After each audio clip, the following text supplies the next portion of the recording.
Hey guys, welcome back. Welcome if you're new. This will be your energy update for July 28th through August 4th, 2024. Thank you in advance for liking, sharing, commenting, all of the things. I definitely appreciate it. All right, so let's just hop right in. First of all, okay, so this energy update is actually from the 26th, because I do want to talk about Chiron going retrograde in Aries, which happened on July 26th, but will be in effect until until December 29th. So Chiron, I can never say the name right. Chiron.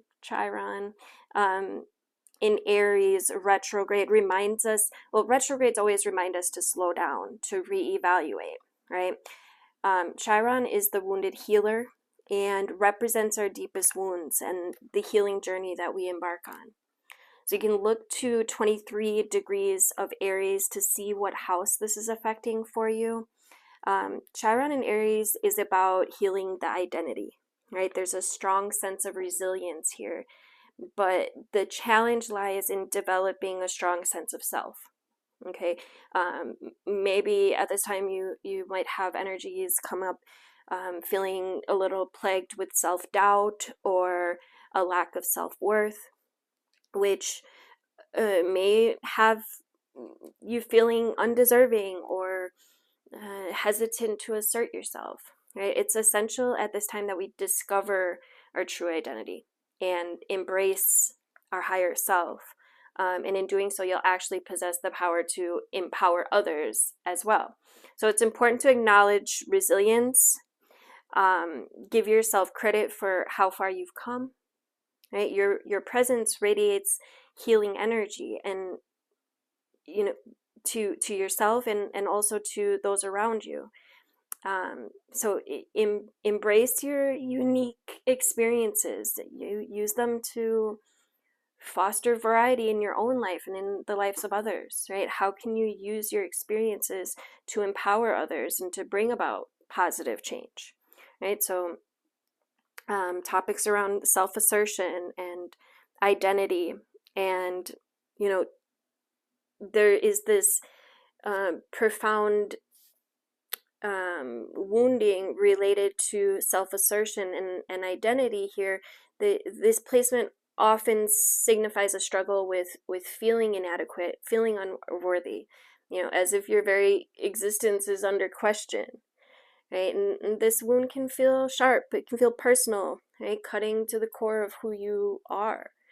However, this path to healing is also inscribed in this placement, right? So by confronting these deep-seated insecurities and embracing your individuality, you can transform your vulnerability into a source of strength, right? Healing begins when you recognize that your unique identity is a gift to the world, not a flaw.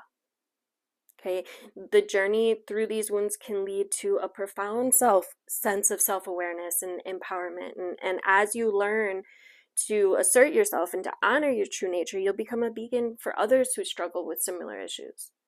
Right? Your healing becomes a testament to the power of embracing one's true self. Chiron in Aries opens a deep channel for vulnerability, right, which could make you feel exposed and raw in your interactions with others. This vulnerability is not a weakness. It's a pathway to genuine compassion. Right? By acknowledging your own wounds, you become more empathetic to the struggles of those around you. And this placement encourages you to cultivate a profound sense of compassion, both for yourself and for others. So as you navigate your own healing journey, you develop a deeper understanding of the human condition, right? Realizing that everyone has their own set of scars and struggles. And through this compassion, you can foster connections that are based on authenticity and mutual support. Right? Your willingness to be vulnerable allows others to feel safe in their own imperfections, right? Which creates this ripple effect of healing and understanding in your community. Chiron in Aries also offers a unique opportunity for personal growth and the acquisition of wisdom. right? Your wounds, even though they're painful, they're catalysts for profound self-discovery and transformation. Each challenge you face becomes a lesson, right? Guiding you towards a deeper understanding of yourself and of your purpose. So as you work through these wounds, you gain insights that can only be earned through lived experience, right? This wisdom becomes a valuable resource, not only for yourself, but for those that you choose to guide and inspire. It becomes, your journey of healing and of growth becomes this testament to the resilience of the human spirit. So yeah, in embracing your own personal growth, you also develop this sense of inner strength and resilience. And just know that this growth's not linear, right? It's a continuous process of learning, unlearning, relearning. Your wisdom born from your wounds becomes a guiding light for others.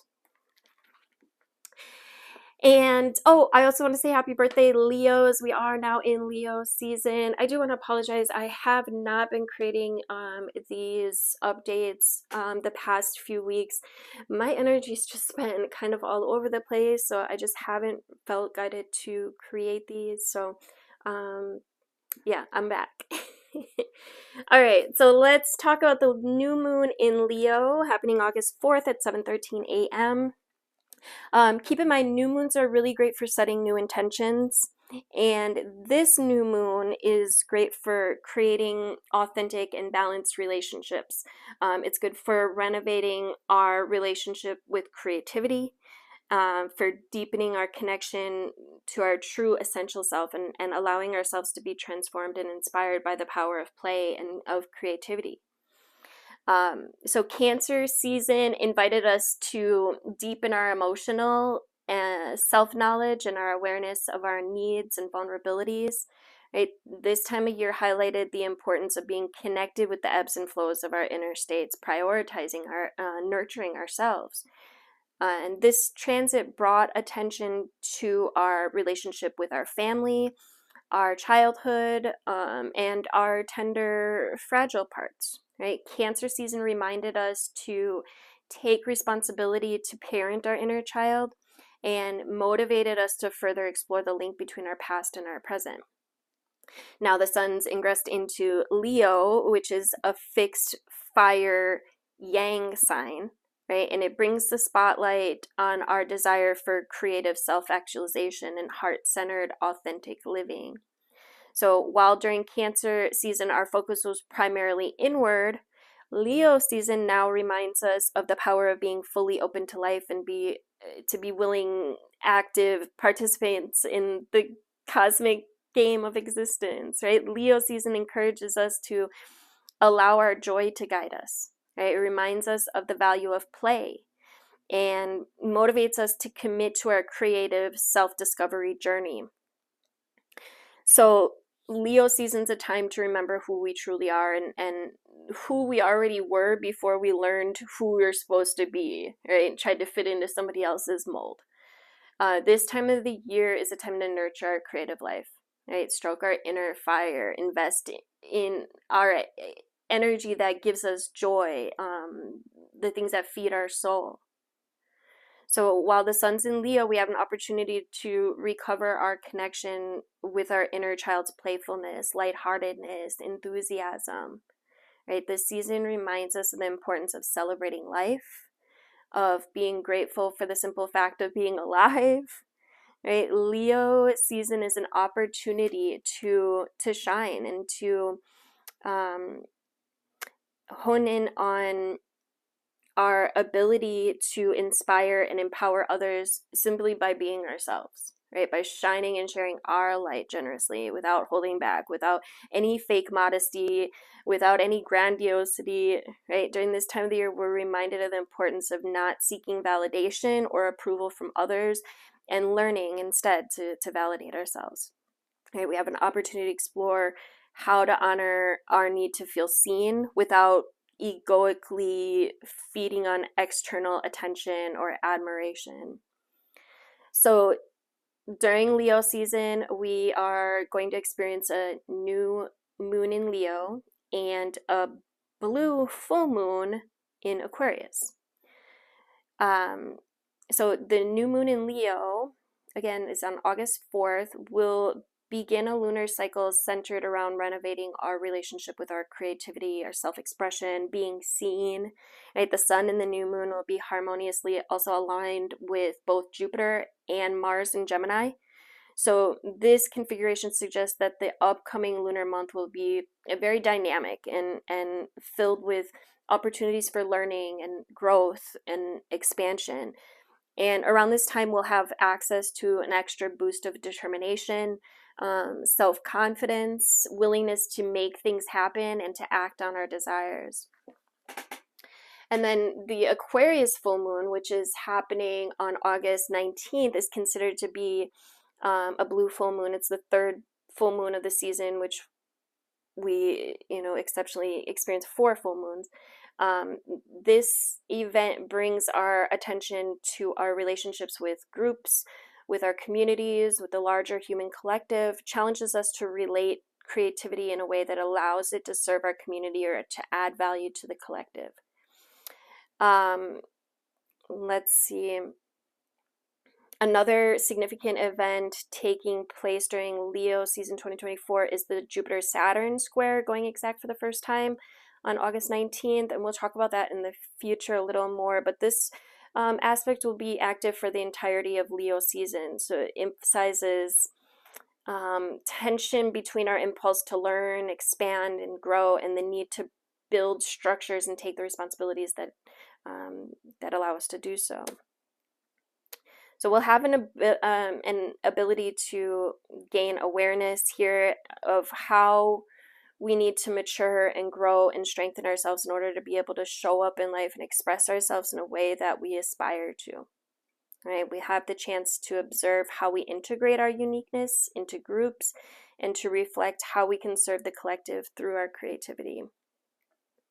And then the last transit I wanted to talk about real quick before I get into pulling some cards is the Venus enters Virgo August 4th at 10:23 p.m. So Venus in Virgo is pragmatic, right? It adds practicality to love and money. So this is practical Venus here, and she kind of takes off her rose-colored glasses and focuses on more practical matters, right? So this transit, which is happening the same day as the new moon on the 4th, will ensure that reconsideration, observation, and reinventions are the focus in your love life. So it'll make you a lot more realistic in your relationships. It's mostly a beneficial time for family and love relationships, unless you've been sweeping things under the rug, not really like being very practical about things.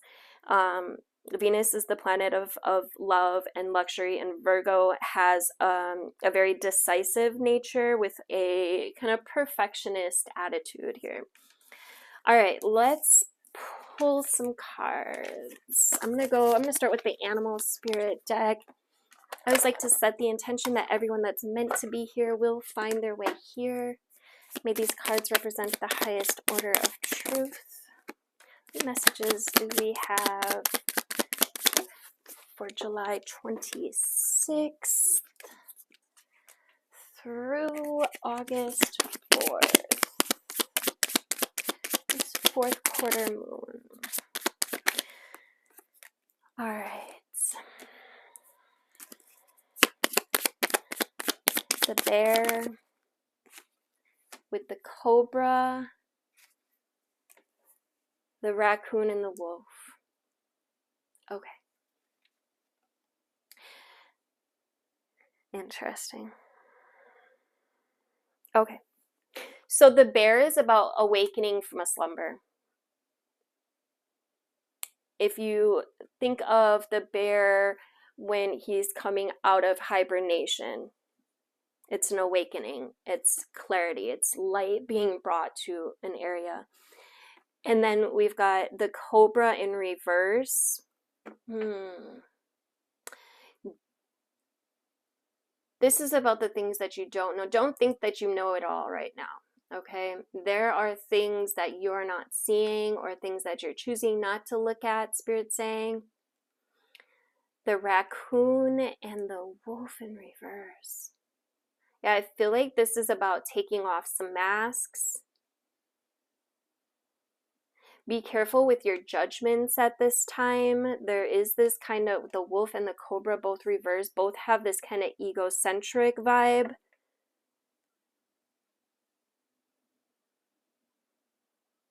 And the raccoon just reminds me of shadows. But there's also a very creative vibe with the raccoon. You don't know what you don't know. Interesting. You don't know what you don't know. I'm going to pull some tarot. Tell me about this bear energy.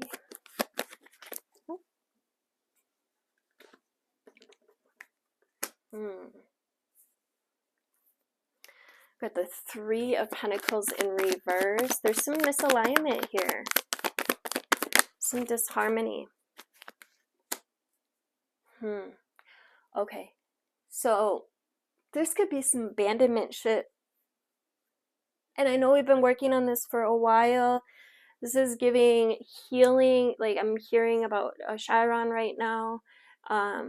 Healing from any lack mindsets, worries. You could have manifested some of your worry. This could have brought some kind of instability. There's a lack of teamwork here, the Three of Pentacles in reverse. Then we have the Star.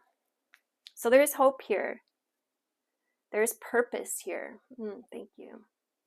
Aquarius energy is unorthodox. It's not the usual. It's unexpected or out of the box. Like, yeah, I feel like whatever this solution is, it could be very unusual. But I feel like you're on the right path. Yeah. Let's look at this Cobra. Yeah, there's celebration here. There's some kind of happiness that is coming in. There could be new friendships, new relationships. Tell me about this Cobra in reverse, please. Ooh. The Queen of Pentacles, about creating stability. And the Queen of Swords in reverse. You don't know what you don't know. Yo. Yeah, like, watch your judgments. Watch your judgments at this time. I just feel like the Queen of Swords can be over emotional or easily influenced. So make sure that you are making your own decisions. I feel like Venus moving into Virgo is going to give you a lot of clarity here and how to balance some things. Relationships, especially. What is this raccoon? Yeah, this is about creating stability. It's a very Queen of Pentacles is a very nurturing energy. Could be a parent, a providing parent. We've got the Knight of Wands with the Ace of Swords in reverse. There could be confusion here. You could be rethinking an idea. Could have even some cloudy judgment here. But there's passion. Impulsiveness. Oof. The Magician.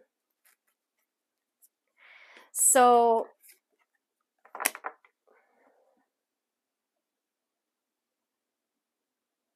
yeah, now we're clarifying the raccoon, which is, again, those shadows, the masks you wear. You could find that this week you rethink an idea. You could recognize where, your judgment wasn't, very balanced, cloudy.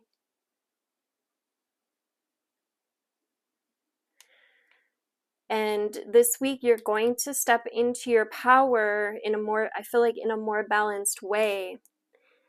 Perhaps able to let go of something that, or yeah, it could be a person, place, thing, idea that just is no longer in alignment with who you're becoming, with your evolution. The world does signify a completion. So this is the beginning and the end, the alpha, the omega.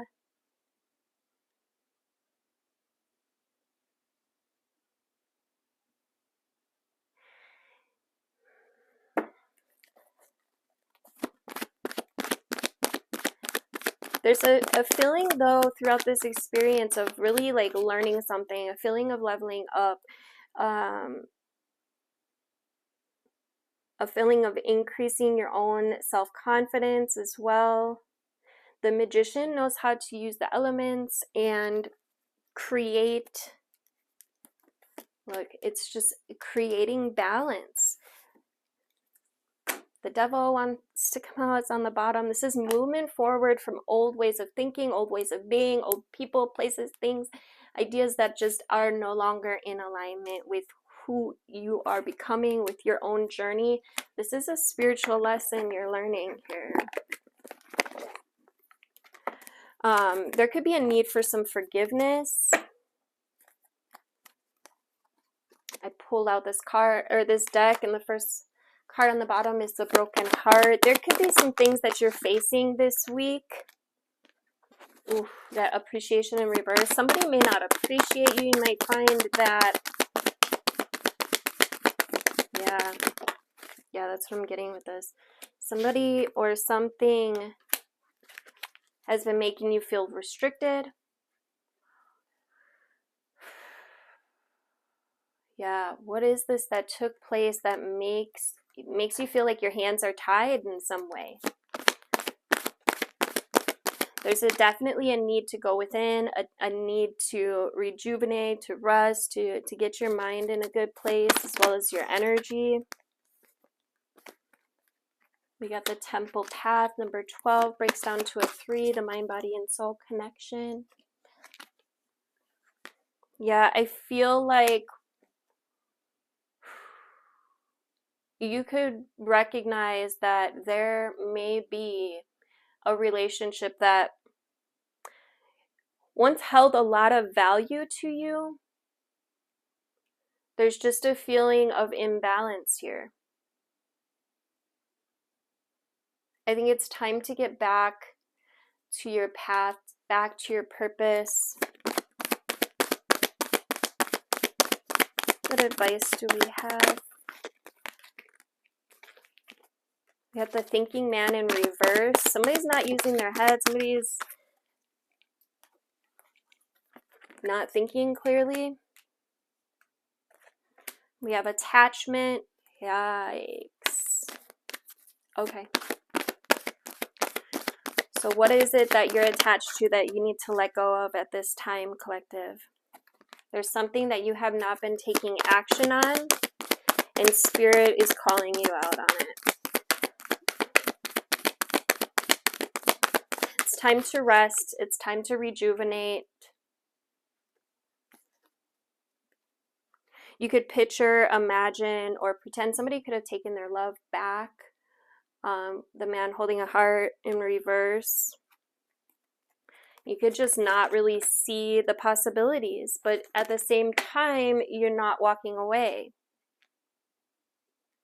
And then comes the angel of balance to restore this harmony into your life, make you see things in a new way.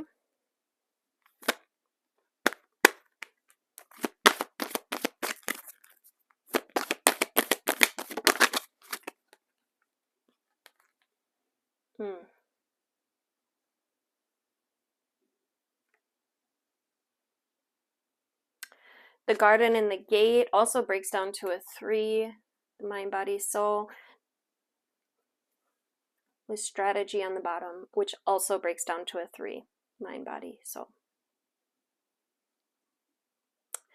the thing about the garden and the gate that always stands out to me is she's got the key right around her neck, but yet she's like kind of like trapped in the gate. And there's a lot of flowers here, there's a lot of beauty here, but there's this feeling of restriction. Like there's so much more that you could be doing or seeing or experiencing. And you have the key right around your neck. The butterflies symbolize transformation, big change. And it might be scary, right? There's a feeling of needing to let something go in order to become what you're meant to become so that you can fly. On the bottom of this deck over here is also, so there's definitely some suffering here, some grief, some loss perhaps, maybe even feelings of like depression. It's time to rebalance the heart. Archangel Raphael is a beautiful guide you could call on. You can call on his emerald wings. I actually seen, for those that follow my work, you've probably heard me talk about the time that I was in the shower and I saw in my mind's eye the green, emerald green wings that like grew out from my back, and I could literally like feel, and actually as I'm tapping into this energy right now, I can feel them again, like where the wings connected, even to the point like I could move them. It was crazy. But my point in this is you can call upon Archangel Raphael, call upon his green emerald light. This card's associated with the heart chakra. So that's what I feel like this is. It's a need to rebalance the heart. It's a need to heal the heart space.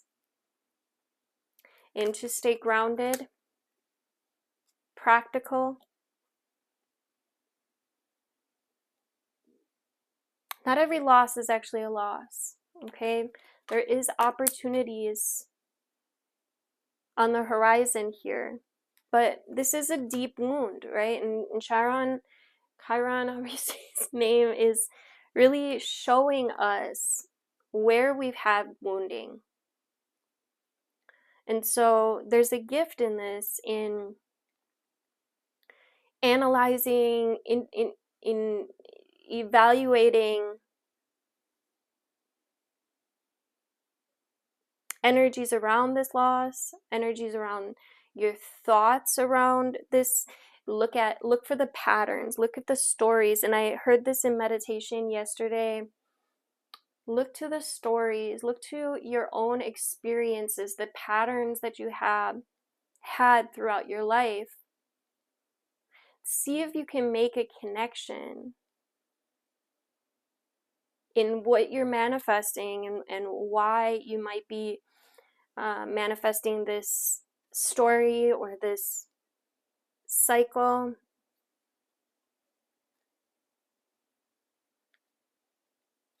And that way you can put it to an end. You can wrap it up, right? When you shine light upon a shadow, the shadow begins to disappear.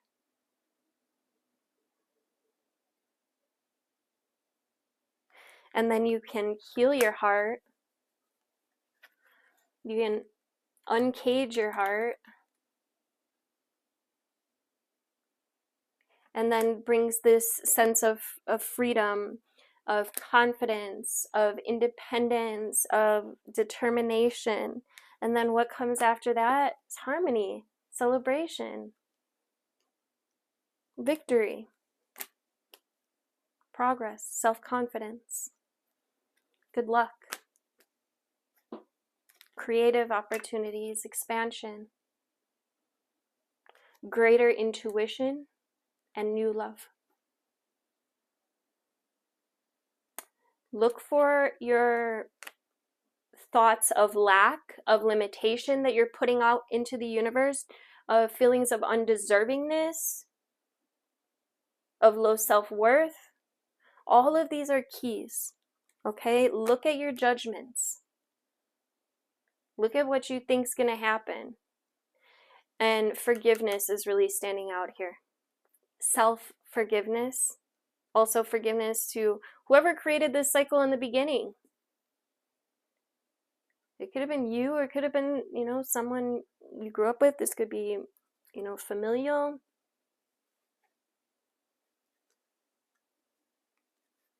I'm going to get a I just got this new deck, the Dragon Rider. I was going to get this to wrap up this reading. Thank you guys for liking, sharing, commenting, all the things. Appreciate you guys. Alright, what advice from the dragons? Thank you. Ooh, we got Ear and Othala. Strive for divinity in your words, thoughts, and deeds, and shape your life according to your desires. The magic required for this is entering your life now. Let's get one more. I love that. And then we got Mars and Shadhiras. Understand that nothing is wholly good or evil, and that even the strongest poison can heal in the right dose. I love it. Thank you guys again for liking, sharing, commenting. Share this out with someone who could use some inspiration, some light in their life. I appreciate you guys. Do make sure you are subscribed. Hit the notification bell if you'd like to be notified of upcoming videos.